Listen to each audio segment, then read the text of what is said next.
एक प्राथमिक स्कूल में अंजलि नाम की एक शिक्षिका थी। वह कक्षा 5 में क्लास टीचर थीं। उनकी एक आदत थी कि वह क्लास में आते ही हमेशा लव यू ऑल बोला करती थीं, मगर वह जानती थीं कि वह सच नहीं बोल रही।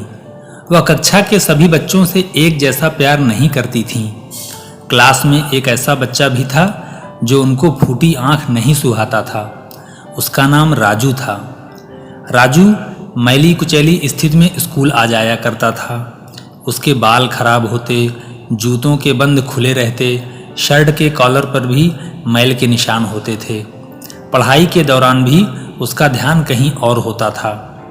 मैडम के डांटने पर वह चौंक कर उन्हें देखता, मगर उसकी खाली खाली नज़रों से साफ पता चलता था कि राजू शारीरिक रूप से कक्षा में उपस्थित होने के बावजूद भी मानसिक रूप से गायब है, यानी present body absent mind.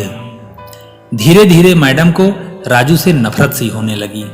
Class में घुसते ही राजू मैडम की आलोचना का निशाना बनने लगता। सब बुराई के उदाहरण राजू के नाम पर किए जाते। बच्चे उस पर खिलखिलाकर हंसते और मैडम उसको अपमानित करने के बाद संतोष प्राप्त करती। राजू ने हालांकि किसी बात का कभी कोई जवाब नहीं दिया था। मैडम को वह एक बेजान पत्थर की तरह लगता था, जिसके अंदर आत्मा नाम की कोई चीज नहीं थी। प्रत्येक डांट, व्यंग्य और सजा के जवाब में वह बस अपनी भावनाओं से, खाली नजरों से उन्हें देखा करता और फिर सिर झुका लेता था। मैडम को अब इससे गंभीर नफरत हो चुकी थी। पहला सेमेस्टर समाप्त हो गया और प्रोग्रेस रिपोर्ट बनाने का चरण आया, तो मैडम ने राजू की प्रगति रिपोर्ट में यह सब बुरी बातें लिख मारी। प्रगति रिपोर्ट माता पिता को दिखाने से पहले हेडमास्टर के पास जाया करती थी। उन्होंने जब राजू की प्रोग्रेस रिपोर्ट देखी तो मैडम को बुला लिया। मैडम, प्रगति रिपोर्ट में कुछ तो राजू की प्रगति भी लिखनी चाहिए। आपने तो जो कुछ लिखा है इससे राजू के पिता बिल्कुल निराश हो जाएंगे। मैडम ने कहा, मैं माफी मांगती हूँ मैडम, लेकिन राजू एक बिल्कुल ही अशिष्ट और निकम्मा बच्चा है। मुझे नहीं लगता कि मैं उसकी प्रगति के बारे में कुछ लिख सकती हूँ। मैडम घृणित लहजे में बोलकर वहां से उठकर चली गईं। स्कूल की छुट्टी हो गई आज तो। अगले दिन हेडमिस्ट्रेस ने एक विचार किया और उन्होंने चपरासी के हाथ मैडम की डेस्क पर राजू की पिछले वर्षों की प्रगति रिपोर्ट रखवा दी। अगले दिन मैडम ने क्लास में प्रवेश किया तो रिपोर्ट पर नजर पड़ी। पलट कर देखा तो पता लगा कि यह राजू की रिपोर्ट है। मैडम ने सोचा कि पिछली क्लास में भी राजू ने निश्चय ही यही गुल खिलाए होंगे। उन्होंने सोचा और क्लास 3 की रिपोर्ट खोली। रिपोर्ट में टिप्पणी पढ़कर उनके आश्चर्य की कोई सीमा ना रही। जब उन्होंने देखा कि रिपोर्ट उसकी तारीफों से भरी पड़ी है। राजू जैसा बुद्धिमान बच्चा मैंने आज तक नहीं देखा। बेहद संवेदनशील बच्चा है, अपने मित्रों और शिक्षकों से बेहद लगाव रखता है, यह सब लिखा था। अंतिम सेमेस्टर में भी राजू ने प्रथम स्थान प्राप्त कर लिया है। मैडम ने अनिश्चित स्थिति में क्लास 4 की रिपोर्ट खोली। राजू ने अपनी मां की बीमारी का बेहद प्रभाव लिया है। उसका ध्यान पढ़ाई से हट रहा है। राजू की मां को अंतिम चरण का कैंसर हुआ है। घर पर उसका और कोई ध्यान रखने वाला नहीं है, जिसका गहरा प्रभाव उसकी पढ़ाई पर पड़ रहा है, ऐसा लिखा था। नीचे हेडमिस्ट्रेस ने लिखा कि राजू की मां मर चुकी है और इसके साथ ही राजू के जीवन की चमक और रौनक भी मर चुकी। उसे बचाना होगा, इससे पहले कि बहुत देर हो जाए। यह पढ़कर मैडम के दिमाग पर भयानक बोझ हावी हो गया। कांपते हाथों से उन्होंने प्रगति रिपोर्ट बंद कर दी। मैडम की आंखों से आंसू एक के बाद एक गिरने लगे।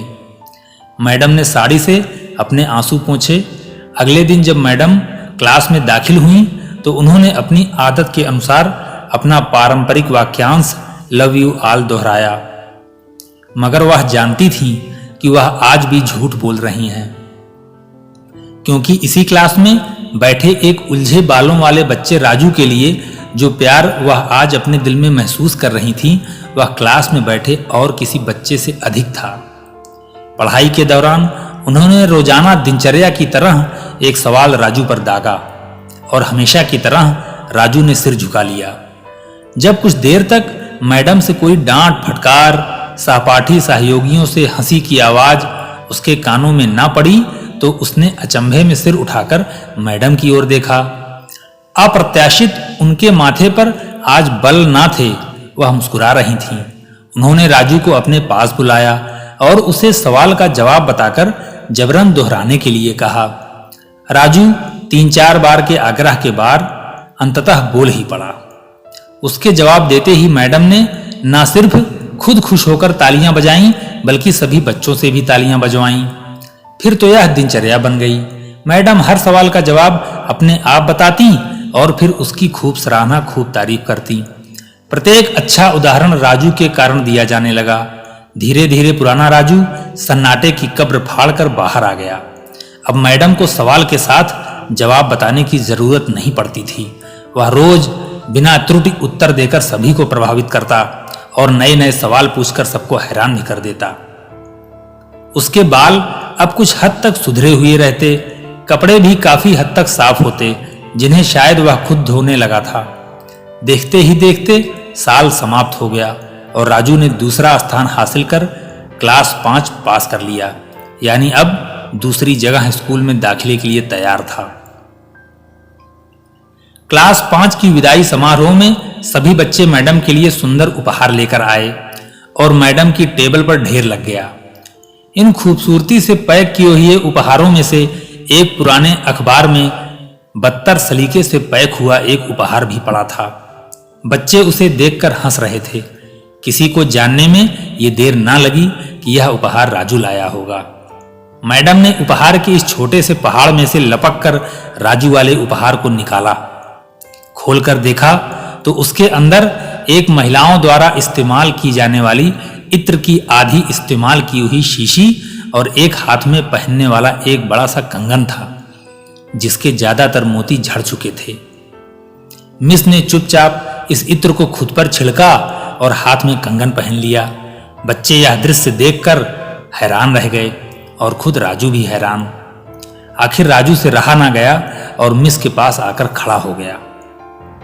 कुछ देर बाद उसने अटक अटक कर मैडम को बोला, आज आप में से मेरी माँ जैसी खुशबू आ रही है।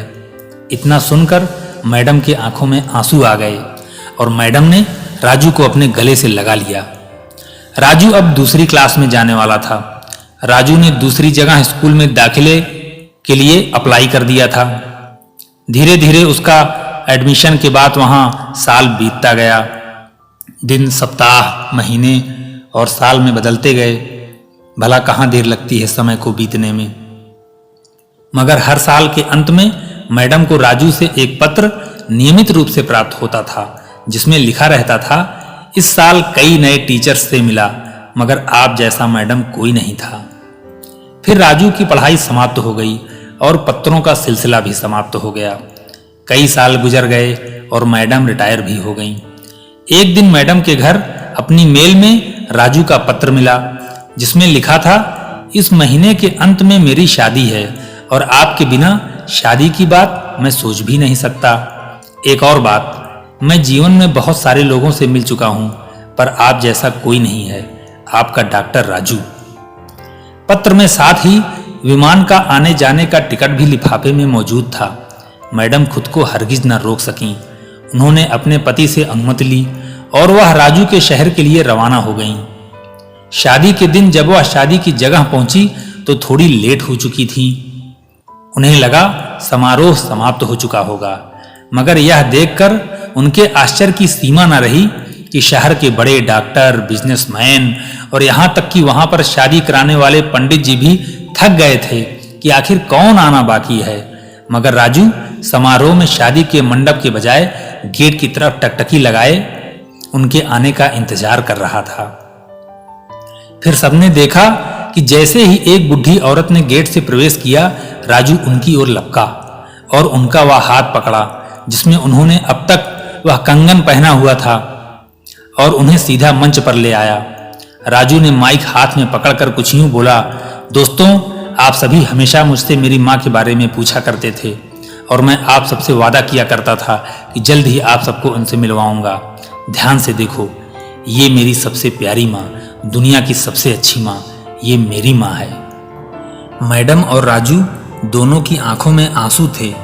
मैडम की सूझबूझ से लिए गए निर्णय ने आज राजू की जिंदगी बदल दी थी।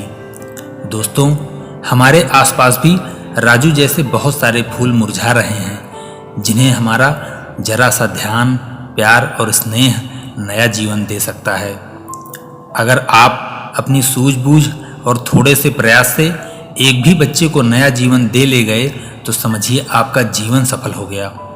दोस्तों, अभी ही प्रण लीजिए, आप भी अपने जीवन में कम से कम ऐसे एक बच्चे को नया जीवन जरूर देंगे। धन्यवाद।